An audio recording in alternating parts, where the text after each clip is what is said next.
Okay. Hey, good afternoon, everyone. It's afternoon here. Yeah, that's right. So whenever you guys are watching this, we greet you. We're excited to be able to greet our church family. We're so sad that coronavirus has it so that we can't meet you face to face. We do really miss our church family, miss the togetherness, the worship together that we have long to have to be a part of. And yeah, coronavirus has really thrown that for a loop this year with meeting friends and family and even supporters this year. It's a lot different.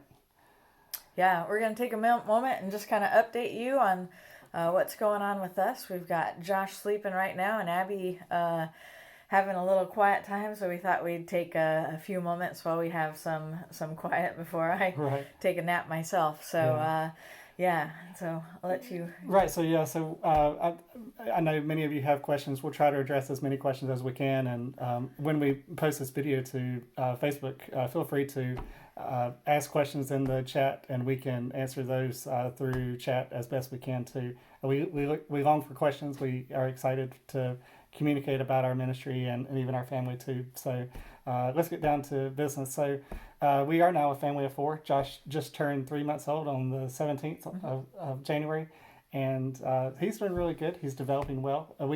I know I can certainly see each week how he gets stronger and stronger. He's starting to turn over a little bit from his front to his back. He's eating a lot better, Denise says. And we've got some exercises that we can do, like tummy time and some stretches to help him to develop and get stronger quicker too. So we're excited about that. Abby has been. Many people ask, "How is Abby adjusting to being a big sister?" She is doing so good. We've been excited to see what she likes to do. She will, if Josh is crying, Abby will give him his pacifier and try to put it in his mouth. She certainly likes to look at his diaper and see how dirty his diaper is. We've got a little bouncy seat that he is often sitting in, and she will turn the music on to play so that he's not fussy. And sure enough, he does seem like he calms down when he hears music. So that's something that Abby enjoys doing. She seems like a really big sister to Josh, and often even hugging him and giving him toys so that he can play with toys too. It's really fun to see. Yep, it was lots of fun. And, one of the things that I got to do before Christmas was go with Josh out to Iowa and visit my family. As we started talking about Christmas and my family, we realized, like, oh, we can't just take them to Africa without showing them off to my parents and folks out there. So it was just going to be too emotionally difficult to do that. So even with COVID, he and I braved a flight over to Iowa, and we got to just spend a day with my parents. And mom has end stage Alzheimer's, but when she got to hear Josh, when we first got there, he was starting to fuss and get hungry, and boy, that just kind of woke mom up, and she just lit up and had the biggest smile on her face that she'd had for a couple of years. And my dad tells that story to everyone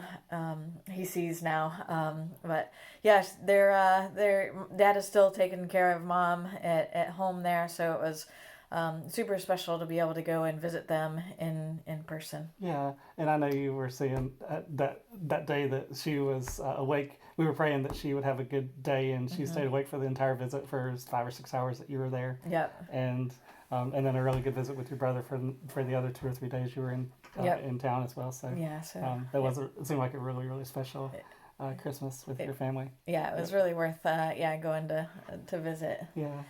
I'm super glad. Yeah, and Abby has done really well. She's got so many toys here and so many games that she plays. She's had a really good time here in the States and over Christmas too. So she's obviously got her games that she loves to play. And we do try to keep her structured so that she can play in the morning. We have lunch and quiet time at the same time during the day. So lunch at about 12:30 and quiet time from 1 to 3. And she knows her schedule, so she'll say, "Mommy, I want snack at 10:15 today or 10:16," really specific. And I want we're going to stop for lunch and we'll do lunch at 10:26 or something like that. So she knows her numbers, and she's been a super big girl as far as playing and things too. Some new things for us. I recently enrolled in an Islamic class so that I could begin to learn some of the uh, deeper nuances to the Muslim faith and how I can share my faith within those the correct context. And so far, I've really enjoyed this class so far. I've gotten a chance to really learn the deeper level of how Muhammad's life began and what his desires were. One example, he was really turned off to the pagan worship that he saw in town. So that was one reason why he is so adamant that God is one and monotheism, and even the relationship between the Jews and the Muslims at first was he wanted to be a good relationship, but then the Jews and Christians saw that Islam was not close enough, so they didn't really clash well. So that's where some of the wars and jihads began. But anyway, it's been really interesting to hear just the behind the scenes, like that Muhammad was began his movement, his following, because he was so anti-paganism. So that's one thing that kind of struck me too. That that's one thing that we can have a conversation about when Christians and Muslims, that we do worship God and honor God and trust God, and when we can introduce Jesus being just like God, or being God, because God and Jesus and the Holy Spirit are one. So that's been a good class so far, and I hope that that'll really dive me into having a better conversations with folks that I meet. Mm-hmm. A lot of my time has been spent caring for the kids, especially Josh, and Roy ends up spending a lot of time with Abby while I'm spending time with Josh. Just caring for him as a baby just takes a lot of time, and then trying to get some things ready for going back. Roy and I are both working on that, and so we'd love to update you a little bit on that. We have we're working on getting our passports. We have Josh's and Abby's back, and we are renewing ours, and they have yet to come back and are overdue, and they don't tell us exactly when those will come. So we're just praying that that'll come quickly, because we need those back in order to do the next steps to prepare of getting the visa, which will allow us to get into our country in West Africa, and also purchase a plane ticket. And we do have some green lights to go back. We can go even with the coronavirus. We do have to get a negative test for us before we leave within 72 hours.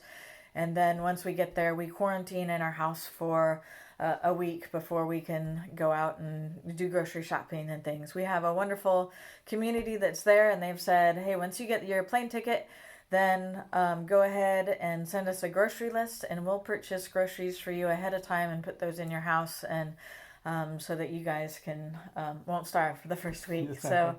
So we're really appreciative of that. So we're waiting on the passports. We're still waiting on Josh's clearance. The doctor, and we asked, hey, can we go ahead and get our paperwork signed? He's like, well, he's still a little young. I'd like to get this checked out and this checked out since you're going overseas. So he seems to be extra cautious, which is good, because here we're about a half an hour from tons of different specialists, whereas when we do get to Africa, we'll be a few hours plane ride away from specialists. So we do want to make sure that everything looks good with him before we go. Nothing huge concerning, but we just want to make sure we're good with that. And so should we talk a little bit about ministry when we get there? That's right. And also the last little thing, that like our house that we have, it's a 4-bedroom house. It's a really big house. So we'll get a chance to get our furniture and things in place while we are quarantined, and set up our house like we want it, so that we can. And one thing too, we are in the capital city of Niamey, and we'll have some teammates coming in from the bush, and we're hoping that we can have some time to host those families, and have good conversations with them about ministry and what their success stories are like out in the bush, and we can share our success stories or share our language learning positive stories as well with them. So we look forward to using this house as a ministry avenue for us as well. Yeah, I think that is a good transition to ministry as well. So for these next at least 12 months, we're going to be focusing really hard on learning the language. We use French daily in the market and in general conversations with folks, and with the people group that we'll be working with, we'll learn that language as well, so that we can speak more directly with them and tell Bible stories. We have found out, and this is so wonderful, our church, let me back up a second. One of our teammates, their ministry is doing radio broadcasting, and they are finding such great success stories when they share Bible stories, and when they share worship songs, and when they share prayer in the heart language of the people group. So many of you know or are aware that Muslims, they believe that their Quran, when it's written in the Arabic language, is the purest form, it's unaltered, and they try to keep it within that one language. They really don't like to translate, or if it is translated, they feel like it loses some of its luster in the translation. So I think I read that there were 400 million Arab speakers in the world, but over 1 billion Muslim believers. So there's many Muslim believers who do not speak Arabic, who cannot read the Quran. And when these people that we'll be working with, when they hear God's word spoken to them or read to them, or when they can read it themselves in their own language, its beauty is something that they really desire, and and it speaks to them in ways that they've never been spoken to before. So when God can open His word in their own heart language, our teammates are seeing such great success with using that as an avenue to share God's story with the people. And so at our church is a Christian church as well, and the pastor he'll deliver his sermon in French, and it's translated to other languages that people speak, so that everyone can understand that. Usually it's translated in 2 languages, but if they need another language spoken, they've got others that can privately speak to someone, so that they can interpret or have the message interpreted for them, so they can follow word for word. So language is going to be something that's really important to us, and that's what we're going to concentrate on for at least the next 12 months, so that we can have some good French and some good for full day base in our conversations with folks.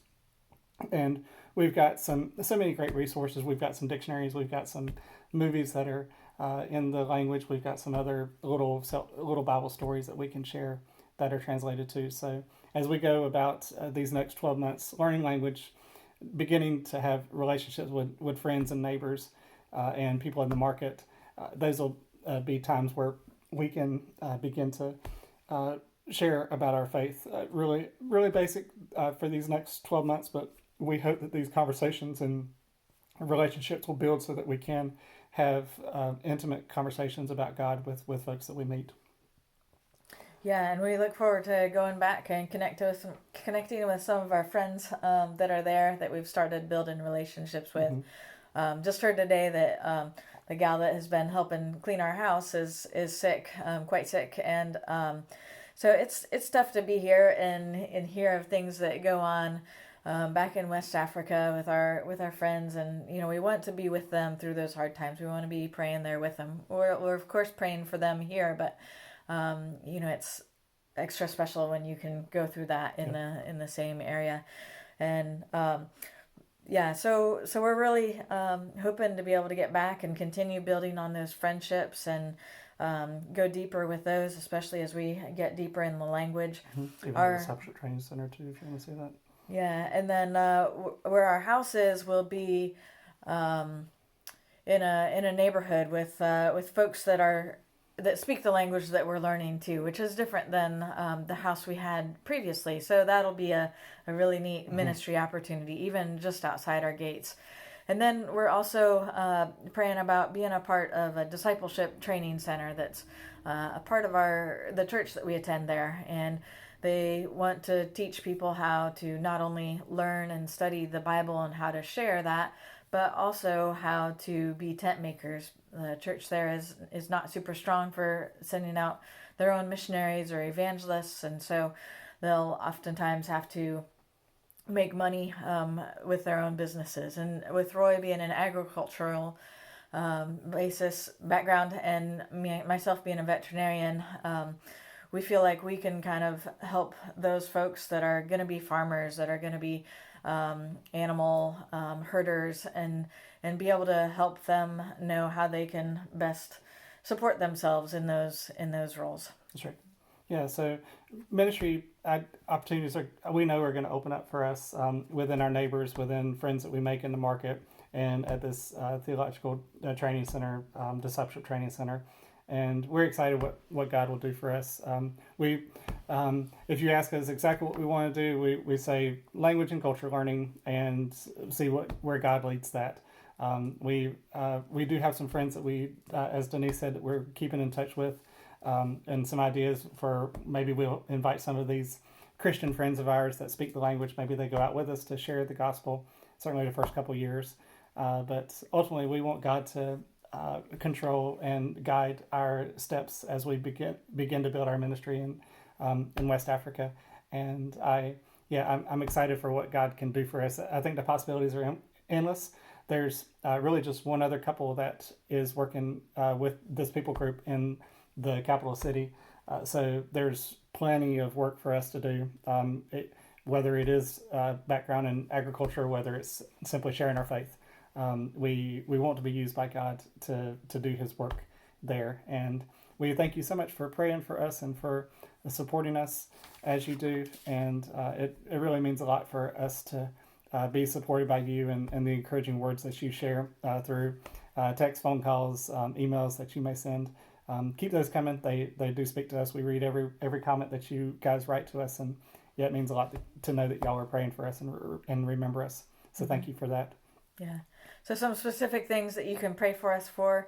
Pray for our passports that they come in God's timing, and we're praying that is soon, and that the visa process will go quickly as well.